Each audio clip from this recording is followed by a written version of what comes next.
মেনে চলুক, আমরা তো আইন ম্যানেজ করে চলি। আগে বেচছে না, আগে বেচছে ধ্বংস করে দিচ্ছেন আপনারা করতেছেন। তো এখন আপনাকে সামনে চলে যাবে বলেছে না, খালি এখন আমার ডিমারস্তা দেবে কিনা, আমি তো মাল নিয়েছি এখানে রয়েছে না, কালকে 3000 টাকার মাল লস, আজকের মাল লস, এই টাকা দেবে কিনা? আমার পেটেতে আছে না, আমার বউ বাচ্চা আছে না, তাহলে কেন এগুলো করতেছে? তারা ব্যবসা করুক, যেখানে মনে যায় করুক, কিন্তু সিস্টেম মেনে আইন মেনে চলুক। আমরা যেরকম আইন মেনে চলি, আমরা আইন মেনে চলি, তারা আইন মেনে চলুক।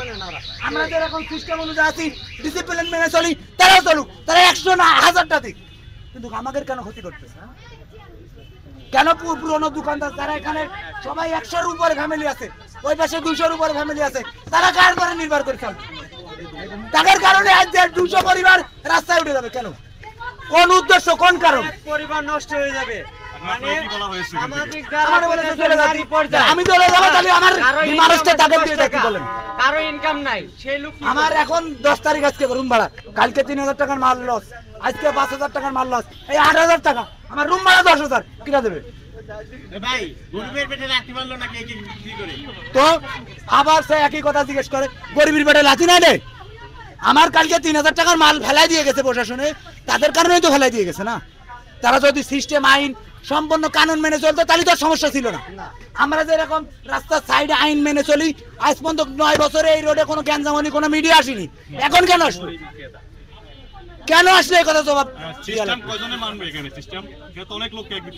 ভাই? এখানে পুরনো যারা আছে তারা একটা আইন বাদে কোনো লোক আছে কিনা আমার দেখাতে হবে। সবাই আইন মেনে চলে, সবাই সিস্টেম অনুযায়ী চলে। কেক আসার পরে প্রতিটা লোক রাস্তার মাঝখানে অমুক জায়গায় তমুক জায়গায় ভাইরাল, সব এক জায়গায় দলা হয়ে, ওই এখান থেকে একজন উপদেষ্টা যেতে পারে না, একটা সরকারি কর্মকর্তা যেতে পারে না। ভাই যারা কেক নিয়ে ব্যবসা করছে তারা করুক, তাদের উপর লেভেলে কথা বলে হোক, সিস্টেম মেনে হোক, আইন মেনে হোক, তারা ব্যবসা করুক। না না না, রাস্তা বন্ধ করে তো কোনো বিজনেস করা সম্ভব না, এটা সরকারি স্থান। এই সরকারি বন্ধ করে কেউ কোনোদিন কোনো ব্যবসা করার অগ্রাধিকার রাখে না। আমার কথা হচ্ছে, আমি তো করি না। আমি যদি নির্বাচন অফিসের সামনে, গেটের সামনে যে ব্যবসা করি, আমার উঠাই দেন, সমস্যা নেই। আমি তো করি না ব্যবসা, আমি তো আমার সিস্টেম অনুযায়ী আছি রে ভাই।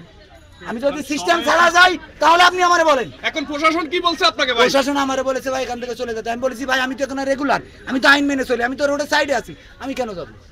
গেলে কে কালারা যদি আপনাদের বলে, অনুরোধ করে, তাকে একটা সিস্টেম করে দেন, একটা সাইড করে দেন, তারা তাদের মতো ব্যবসা করুক। আমরা পেটের দায়ী আছি, আমাদের মতো আমাদের করে খাতি দেন। আমরা এখানে গ্যাঞ্জামও করতে আসিনি, মারামারি করতে আসিনি, কারোর নামে অভিযোগও জানাতে আসিনি। কিন্তু তার জন্য যে আমার কালকে 3000 লস, আজকে 5000 লস, এই টাকা আমার দেবে কিনা এখন সেটা বলা লাগবে। এখন সর্বশেষ সমাধান হলো এটাই যে আইন উপদেষ্টা আছে, তাদের সাথে কথা বলুক। তাকে যদি একান্ত এত বড় বিজনেস হয়ে থাকে, তাকে সিস্টেম করে দিক, আলাদা সাইড করে দিক, তারা সেখানে যে ব্যবসা করুক, আমাদের কোনো দেখার প্রয়োজন নেই।